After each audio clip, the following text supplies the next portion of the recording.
অসম্ভব আশ্চর্য মুহূর্তের সাক্ষী আমি।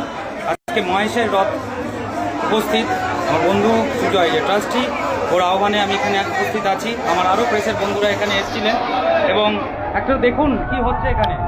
স্বয়ং জগন্নাথকে এখন ওঠানো হবে, নিয়ে যাওয়া হবে রথের দিকে এবং জগন্নাথকে দড়ি দ্বারা বেষ্টনী করে সবাই মিলে একসাথে তাকে বন্ধনে রেখে ভালোবাসার বন্ধনে জড়িত করে তাকে তুলে নিয়ে যাওয়া হচ্ছে।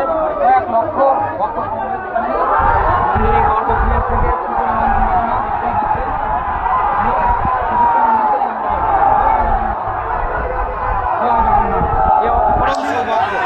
পরম সৌভাগ্য। জগন্নাথ ঠাকুর রক্ষা করো।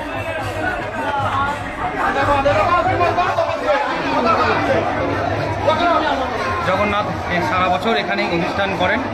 বলরাম, জগন্নাথ, সুভদ্রা এবং আয়োজনরা রথের দিকে এগিয়ে যাচ্ছেন। বলরাম, সুভদ্রা এগিয়ে গেছেন, এখন জগন্নাথকে নিয়ে যাওয়া হচ্ছে এবং এই যে দেখুন তোলা হচ্ছে, এটা আমি একমাত্র লাইভ দেখাচ্ছি। জয় জগন্নাথ, জয় জগন্নাথ, জয় জগন্নাথ। মহেশের 663 বছরের রথ এবং দৃশ্য আর কেউ দেখাচ্ছে না।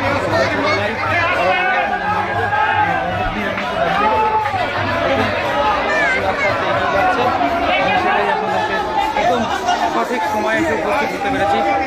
600 বছরের পুরনো বেশি রথ, সেই রথের রথযাত্রা তার মন্দিরের থেকে জগন্নাথ স্বয়ং এখন এগোচ্ছে। জগন্নাথ হচ্ছে এবং নামবে পুরো বেরিয়ে যাবে তো না।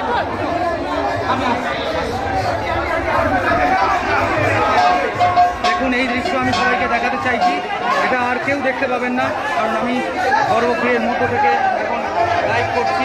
মহেশের রথ, 600 বছরের পুরনো রথ, পশ্চিমবঙ্গে সর্বপুরনো এবং পশ্চিমবঙ্গে এত ঐতিহাসিক রথ কোথাও নেই। দেখুন মহেশের রথ। জয় জগন্নাথ, জয় বলভদ্র, জয় জগন্নাথ। দেখুন ঠাকুর চলে আসছেন আমাদের রথের দিকে, একটু পরে এগিয়ে যাবেন এবং আমি রথের দিকে যাচ্ছি। জয় জগন্নাথ, জয় জগন্নাথ। সবাই মিলে এখন রথে উঠতে যাচ্ছে। কি বিপুল ভিড়, কি উন্মাদনা, সবাই মিলে কেমন আনন্দে বিহ্বল এবং ভক্তি নিয়ে সবাই এখানে উপচে পড়ছেন এবং জগন্নাথ ধীরে ধীরে রথের দিকে গমন করছেন এবং আমরা এখানে গর্ভগৃহ এখন এখানে